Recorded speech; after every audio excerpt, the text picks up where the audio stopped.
Night వచ్చి పెడుతురు బండ్లని. ఓ దేవుడా, ఈ పెట్రోల్ బంకులు కూడా పెడుతురు. అయితే ఓ రాముల ఏంది ఇది, ఇంకా ఉన్నాయి బండ్లు.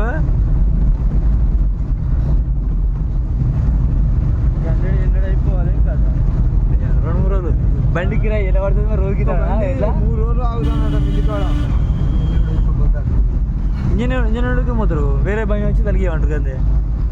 ఓ రాములు, అక్కడ దాకునేనా మిల్లు వేయాలి సార్, మిల్లు ఇంజన్ ఉంచుకోవాలి, ఇంజన్ ఉంచుకొని నూక్కోవాలి అంతే అంతే. ఇక్కడ దాకున్నాయి వీళ్ళ పరిస్థితి ఏంది మరి? లాస్ట్ పడి పరిస్థితి 2-3 రోజులు పడతాయి. ఎట్లా